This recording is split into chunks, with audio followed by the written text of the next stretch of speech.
कोई आधी कीमत में भी नहीं खरीदेगा। मैं आपको इस बात की श्योरिटी देता हूँ कि हम दोनों में से कोई भी इंसान इस बात का जिक्र इस मोहल्ले में या कहीं पर भी नहीं करेगा। Thank you so much Ravi जी।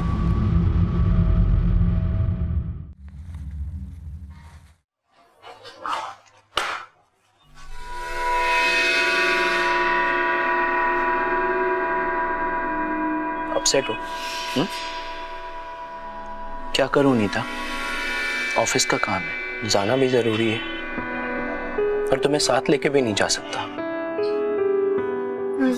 तुम अब भी उस लड़की के बारे में सोच रही हो? क्या करूं, मैं भुला ही नहीं पा रही हूँ। रवि वो लड़की है, मैंने उसे देखा है। सिर्फ एक काम करोगी मेरी खातिर? उन लोगों की इस भूत वाली कहानी पर विश्वास मत करना। ये भूत भूत नहीं होता है, कुछ नहीं होता है। याद है ना डॉक्टर ने क्या कहा था? तुम्हें सिर्फ अपनी हेल्थ का ख्याल रखना है, ठीक है? और सिर्फ एक रात की तो बात है, मैं कल तक वापस आ जाऊंगा। बाय।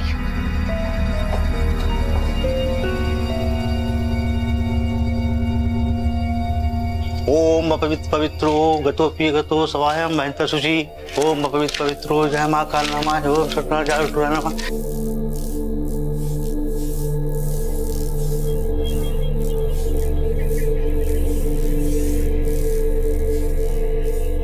मैंने घर की शुद्धि कर दी है, अब इस घर में कोई बुरी आत्मा प्रवेश ही नहीं कर सकती। धन्यवाद पंडित जी।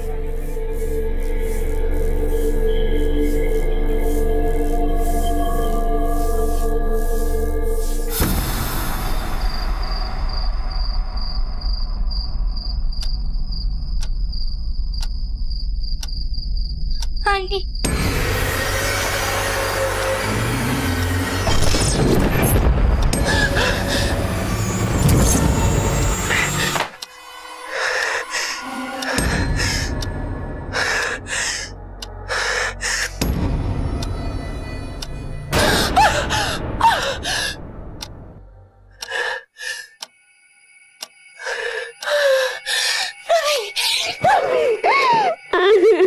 शांत हो जाओ।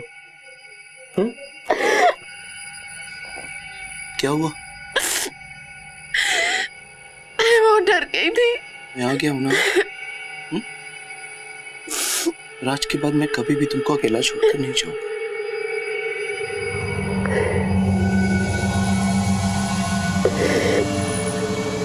मन का वहम, आंखों का भरम कभी कभी इंसान को डाउट में डाल देता है, और अगर इस वहम की हामी कुछ और लोग भी भर दें तो वो अफवाह भी हकीकत का शक्ल अख्तियार कर लेती है। और खुदा ना खास्ता अगर ये बात भूत प्रेत से जुड़ी हो तो हकीकत खौफ का रूप धारण कर लेती है, और देखते ही देखते चारों तरफ डर फैल जाता है। पड़ोसी सुमन और अनंत शर्मा ने अनीता की इस बात को कंफर्म किया कि लड़की की छवि उन्होंने भी अपने घर में देखी थी। कुछ पल के लिए डर सर्द हवा की तरह अनीता के जहन में जज्ब हो गया, और इसी डर की वजह से उसने तुरंत एक पंडित को बुलवाकर अपने घर की शुद्धि भी करवा ली। कुछ वक्त तक वो लड़की फिर उस खिड़की पर नजर नहीं आई, और अनीता के जहन से भी उस लड़की का ख्याल निकलने लगा। और फिर अचानक एक रात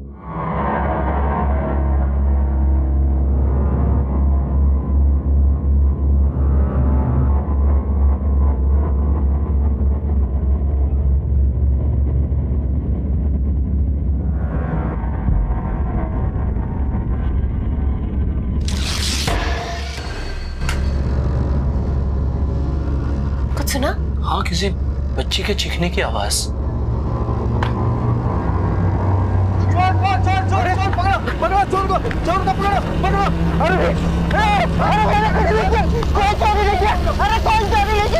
अरे भैया मैं कुछ नहीं किया, कुछ भी नहीं चोरी किया। अरे भैया बच्ची की आवाज। सर, हम लोग शर्माज के पड़ोसी हैं। कल रात आपके घर से भी कोई चोरी हुई थी क्या? जी नहीं, हम आपको कुछ और बताना चाहते हैं। जी बोलिए। सर, कल रात जिस चीख की आवाज से वो चोर भागा वो एक बच्ची की चीख थी, और वो चीख हम दोनों ने भी सुनी थी। सर, हमें ऐसा लगता है जैसे उनके घर में कोई बच्ची कैद है। ये वाली बात मैंने सुमन को बताई, मगर उसने तो मुझे अजीब सी स्टोरी सुना दी कि उसके घर में कोई भूत या कोई साया मंडराता है। आप लोग जो बात कर रहे हैं उस बात का कुछ सबूत है आपके पास? सर, इस बात का हमारे पास कोई ठोस सबूत तो नहीं है। इनफैक्ट जब उन्होंने हमें ये भूत प्रेत और आत्मा वाली कहानी सुनाई थी तो हमने भी विश्वास नहीं किया था।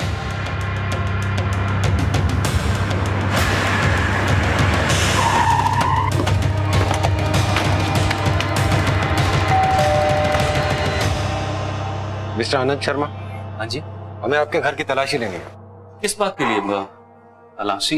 मैं कुछ समझा नहीं। आपके खिलाफ कंप्लेंट लिखवाई गई है कि आपने अपने घर में एक बच्ची को कैद करके रखा हुआ है। देखिए सर, इस घर में मैं, मेरी वाइफ और मेरा बच्चा रहता है। और दरअसल बात यह है कि जब हमने इस मकान को खरीदा था तो हमें मालूम नहीं था कि यहाँ पे एक लड़की की मौत हो चुकी थी और उसी लड़की की आत्मा वो ऊपर वाले कमरे में रहती है, जिसके डर से हमने कभी उस कमरे का इस्तेमाल नहीं किया सर।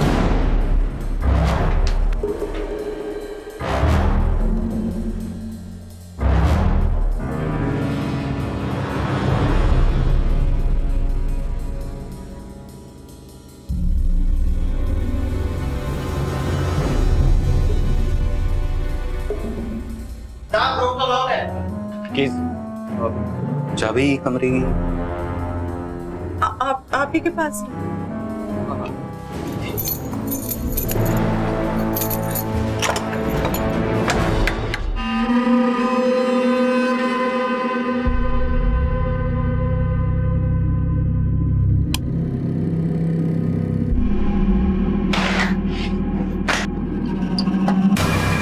सर,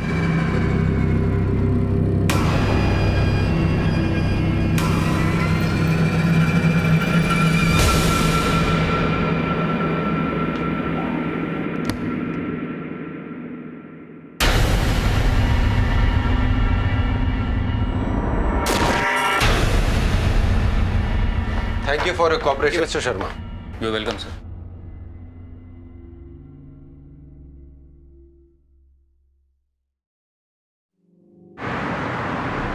भूत प्रेत आत्मा, इन बातों पे लोग चाहे जितना भरोसा कर ले, हम नहीं कर सकते। बिना सबूत हम किसी बात पे यकीन नहीं कर सकते। आनंद झूठ बोल रहा है। उसने हमसे कहा कि वो कमरा कभी नहीं खुलता, लेकिन उसकी चाबी उसकी कीचेन में थी। ऐसा लगता है जैसे हमेशा साथ लेकर घूमता है।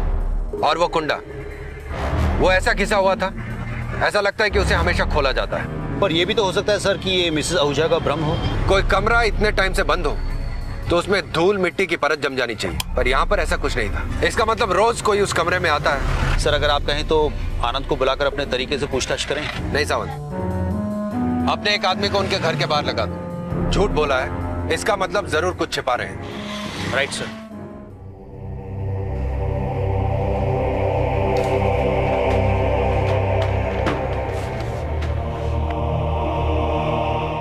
भूत प्रेत का भ्रम दूर हो गया और अब इस बात में कोई शक नहीं था कि वो आकृति किसी का साया नहीं बल्कि एक छोटी सी बच्ची थी। लेकिन इसके साथ एक और खौफनाक सच सामने आ खड़ा हुआ कि यहाँ पर तो एक मासूम बच्ची कैद थी, बेड़ियों में थी और दो लोगों ने उसे बंधक बनाकर रखा हुआ था और न जाने कब से वो डरी सहमी उनकी यातनाएं झेल रही थी। अरे सुमन, 7 डे स्टे में 1 नाइट फ्री का ऑफर है, रेट भी रिजनेबल है। चलें गोवा?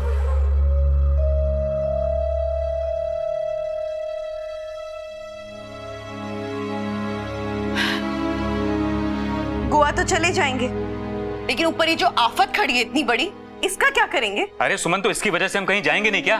7 दिन की ही तो बात है। रही बात इसकी, इसका इलाज भी है मेरे पास। सुन, खाना पीना सब है यहाँ, चुपचाप यहीं रहना, समझी? अगर जरा भी आवाज की तो जानती है ना क्या होगा। हाँ? इंसान की दरिंदगी किसी मकसद से कम उसकी फितरत से ज्यादा प्रेरित होती है। आमतौर पर आपराधिक मानसिकता वाले लोगों का साइकोलॉजिकल प्रोफाइल नफरत, हिंसा और डर से भरा होता है। ऐसे लोगों के लिए किसी को टेरराइज करना, किसी के प्रति हिंसक हो जाना या उन्हें डराना बहुत सरल सी बात है। शर्मा दंपत्ति मासूम तितली के साथ जो व्यवहार कर रहे थे वो एक घोर अपराध था, लेकिन इसके पीछे का मकसद अभी तक क्लियर नहीं था। उधर पुलिस बच्ची के चीखने वाली बात और रवि और अनीता के बयान से सतर्क हो गई थी। उन्हें यकीन हो चला था कि इन बयानों में कुछ तो सच है। बच्ची से जुड़ी कोई तो बात है जो ये शर्मा दंपत्ति छुपा रहे हैं। सर ये देखिए, यहीं से देखा था मैंने उस लड़की को। वो सामने वाली खिड़की नजर आती है यहाँ से। वो खिड़की? सर, ये खिड़की तो उसी कमरे की है जहाँ पे ताला लगा हुआ था और हमने तलाशी भी ली थी। हमें तो कुछ नहीं मिला। मैंने पता किया सर, 8-10 साल पहले उस घर में किसी भी बच्ची के डेथ के कोई रिकॉर्ड्स नहीं। हमने आस पड़ोस से भी पूछताछ की, किसी को भी शर्मा परिवार से कोई शिकायत नहीं। अब ये नए 2 पड़ोसी हैं, मिस्टर एंड मिस आहूजा, जिन्होंने किसी बच्ची को देखा है। उन्होंने इसलिए देखा है क्योंकि किसी और पड़ोसी की खिड़की उस तरफ नहीं खुलती। इस शर्मा के पास प्रेजेंट के बारे में सब कुछ पता करो, छोटी से छोटी इन्फॉर्मेशन ढूंढ निकालो, क्या करता है, कहाँ रहता है, सब कुछ। अगर रवि और अनीता की बात सच है तो एक बच्ची की जान खतरे में। क्या करूं इस लड़की का समझ में नहीं आ रहा है। पुलिस को मालूम चल चुका है, पड़ोसियों को मालूम चल चुका है, कहीं तुम कुछ मत करो, इसका क्या करना है ना वो मैं कर लूंगी। सर, उस आनंद शर्मा के बारे में सब जगह पूछताछ की, लेकिन कोई लीड नहीं। लेकिन राशनिंग ऑफिस से यह जरूर पता चला है कि सुमन उसकी पहली नहीं दूसरी बीवी है। उसकी पहली पत्नी का नाम है पूर्वी शर्मा। 8 साल पहले वो अपनी पहली पत्नी के साथ कोंडवा में रहता था। सर, इस पूर्वी के बारे में पता करो और कोंडवा के पते पर भी पूछताछ करो, हो सकता है हमें वहीं से कोई लीड मिल जाए। Okay sir. हाँ सर, पूर्वी जानती हूँ सर मैं, वो यही सामने वाले मकान में रहती थी। वो प्रेग्नेंट थी तो पहली डिलीवरी के लिए मायके गई थी, वही उसकी मौत हो गई सर। और उसका बच्चा, उसका क्या हुआ? सर वो तो पता नहीं, मगर अनंत बता रहा था कि दोनों की मौत हो गई सर। कहाँ था उसका मायका, कुछ याद है? हाँ, एमपी में छिंदवाड़ा की रहने वाली थी। तकरीबन कितने साल पहले की बात है? 7-8 साल पहले की बात है सर। अनंत और पूर्वी की शादी 7-8 साल पहले हुई थी। पूर्वी की मौत डिलीवरी के टाइम। मिसेस अनीता आहूजा का कहना है कि उस बच्ची की उम्र 6 या 7 साल की। कुछ तो लिंक होना चाहिए। हमें छिंदवाड़ा जाके तहकीकात करनी होगी। हर हॉस्पिटल, हर मैटरनिटी होम में 7-8 साल पुराने रिकॉर्ड्स चेक करने होंगे।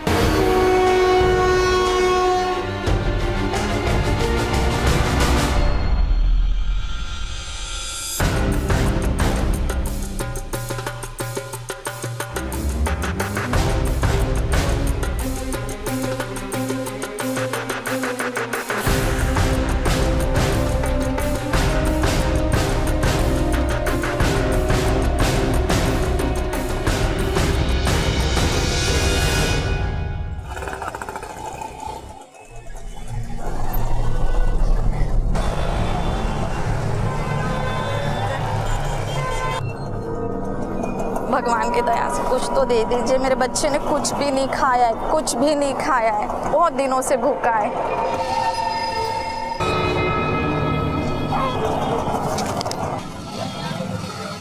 अरे सुनो, कुछ काम था तुमसे। बोलो ना मैडम, क्या काम है? बच्चा तेरा है? हाँ मैडम, मेरा ही बच्चा है। झूठ मत बोल, सब जानती हूँ मैं। खैर छोड़, वैसे एक 7 साल की बच्ची है मेरे पास, जिसकी शक्ल देख ली ना, वो मांगे दाम मिलेंगे तुझे। बता कितने पैसे देगी? पूछ के बताती हूँ। हाँ सर, पूर्वी शर्मा। पूर्वी शर्मा ने 7 साल पहले एक बच्ची को जन्म दिया था। ये रिलेटिव में किसका नाम है? मिस्टर तिवारी, ये है उनका एड्रेस। ये एड्रेस नोट डाउन करो। पूर्वी शर्मा आपकी बेटी का नाम है? जी हाँ, लेकिन आप उसके बारे में क्यों पूछ रहे हैं? जी, हमें आनंद शर्मा और आपकी बेटी के बारे में कुछ जानना है। मेरी बेटी को गुजरे हुए तो करीब 6 साल हो चुके हैं। और उसकी बेटी तितली, वो तो जन्म से लेकर करीब 6 साल तक हमारे यहाँ ही पली बड़ी है। मेरी बेटी गुजर जाने के बाद उसका पति अनंत उसे मेरे पास ही छोड़ गया था।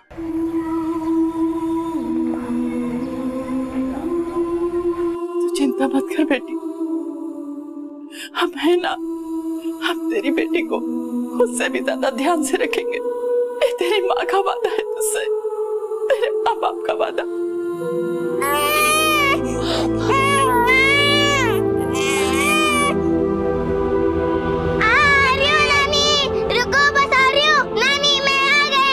तितली बेटा, तुम्हारे लिए गरम गरम हलवा देखो कितना अच्छा बना है। आजा मेरा बेटा। नहीं नानू, थोड़ा सा। नहीं अच्छा सुन, तुम हलवा खाओगी ना तो उसके बाद हम दोनों मिलकर रेस लगाएंगे और जो जीतेगा उसे नानी इनाम देगी। सच्ची? मुच्ची। तो जल्दी खा।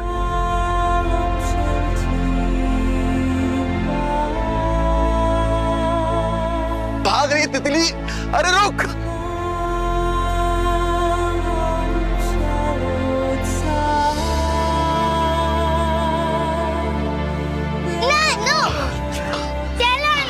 अरे बैठ तो ही। अरे थक गया बहुत। गहरी गहरी सांस लीजिए। नानी, मैं ना बड़े होके डॉक्टर बनूंगी और अगर आपको नानू परेशान करेंगे ना तो मैं इनको बड़ा वाला सुई लगा दूंगी। शरारती। कभी कभी तो डर लगता है कि बड़े होकर इसका क्या होगा। सब अच्छा होगा। लेकिन मेरी पत्नी के मरने के बाद मुझे लगा कि मैं उसकी अच्छे से देखभाल नहीं कर पाऊंगा, तो मैंने सोचा कि उसे उसके पिता के पास ही सौंप देना ज्यादा अच्छा रहेगा। नानू, मुझे आपको छोड़ के नहीं जाना। बेटा, तुम अपने पापा के यहाँ जाकर ना बहुत खुश रहोगी। पता है, तुम्हें वहाँ नई मम्मी मिलेंगी और तुम्हारा छोटा भाई मिलेगा और तो और तुम्हें नए नए दोस्त मिलेंगे और तुम्हारे पापा तुम्हें बहुत सारे अच्छे अच्छे कपड़े ला कर देंगे और एक अच्छे स्कूल में तुम्हारा दाखिला करा देंगे। डॉक्टर बनने वाले स्कूल में? हाँ, डॉक्टर बनने वाले स्कूल में। मैं कुछ दिन के बाद तुमसे मिलने जरूर आऊंगा, ठीक है? जाओगी ना? हाँ नाना जी। ये हुई मेरी बिटिया रानी। पता है, हम बड़े घर में जाने वाले हैं, फिर मैं तेरे लिए नए कपड़े भी लूंगी। तितली,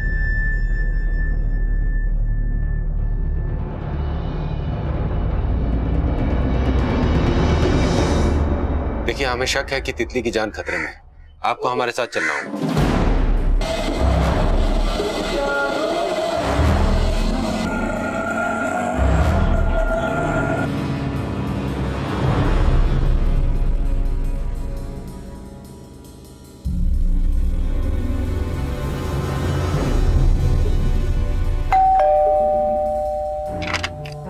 इंस्पेक्टर साहब, तितली कहाँ है? कौन तितली? किस तितली की बात कर रहे हैं आप? घर का कोना कोना छान मारो, जाओ। आप पहले भी एक बार तलाशी ले चुके हैं। देखिए, आप बिना वजह मुझे हमें हमारा काम करने दो। तितली का बाप होकर भी तुझे शर्म नहीं आई उस मासूम बच्चे के साथ ऐसा करते हुए? मैंने किया क्या है? अरे मुझे लगा था मैं उस बच्ची की परवरिश नहीं कर सकता अकेला, इसलिए तेरी बच्ची तेरे पास छोड़ दी थी। और तू बोल, कहाँ है तितली? तितली कहाँ है, बता तू। देखिए, आप तितली को यहाँ छोड़कर चले गए और आपके जाने के कुछ ही दिनों बाद वो बहुत ज्यादा बीमार हो गई और उसकी मौत हो गई। झूठ बोलता है तू, झूठ बोलता है। अरे तुझे लड़की चाहिए ही नहीं थी, तुझे पूर्वी ने सब बता दिया था। बता तूने उसके साथ क्या किया है? मैंने आपको बताया तो कि तितली मर चुकी है। सर, बच्चे कहीं नहीं मिली सर।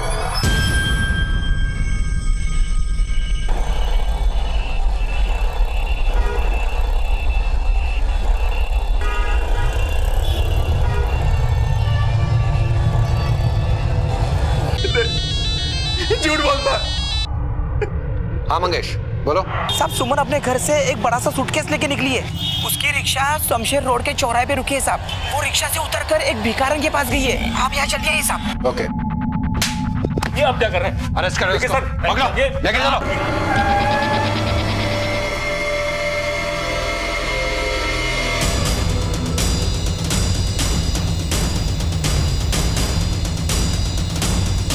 साहब, ये घर ये हाँ।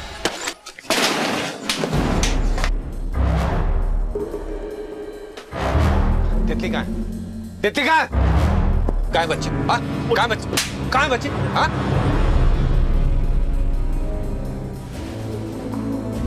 लेके जाओ इसको, अरेस्ट करो इनको। तितली, इधर आओ।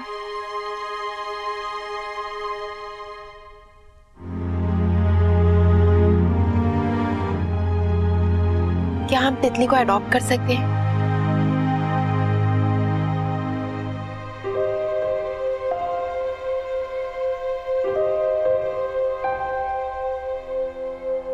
बच्चों की आशा में, चाहत में आपने लोगों को मंदिरों और दरगाहों में भटकते हुए देखा होगा। न जाने कितने ही बुजुर्गों को आपने नव दंपतियों को बच्चों के लिए आशीर्वाद देते हुए देखा होगा। तो फिर ऐसा क्या हो जाता है कि बच्चे के आने पर उसका मासूम चेहरा, उसकी खिली हुई मुस्कुराहट नहीं, बल्कि कुछ लोगों को उसका लड़का या लड़की होना खुशी या गम दे जाता है। यानी लड़का तो खुशी और लड़की तो गम। इतना ही नहीं, कुछ लोग तो उस मासूम से नफरत भी करने लगते हैं, उसे प्रताड़ित करते हैं, जैसे इस धरती पर आना उस मासूम बच्ची का ही दोष था। अनंत और उसकी दूसरी पत्नी सुमन ने भी तितली के साथ यही सलूक किया। लेकिन हैरानी होती है जानकर कि एक पिता होकर भी अनंत अपनी ही बेटी के साथ ऐसा व्यवहार कैसे कर सकता था? पुलिस द्वारा हिरासत में लिए जाने के बाद कानून ने इन दोनों के खिलाफ सख्त कार्रवाई की और कड़ी सजा मुकर्रर की। बराबर की परवरिश, बराबर का प्यार तो देकर देखिए, आपकी बेटियां बेटों से कम नहीं, शायद ज्यादा ही निकलेंगी। और समाज, देश और दुनिया में इस बात के अनेकों उदाहरण मिलते हैं। इसी विचार के साथ मैं अनूप सोनी आपसे विदा लेता हूं। फिर मुलाकात होगी अगले एपिसोड में एक और चौंका देने वाले केस के साथ। तब तक अपना और अपने परिवार का ख्याल रखें और देखते रहें क्राइम पेट्रोल डायल 100। सबक एक को, सीख हम सबको। जय हिंद।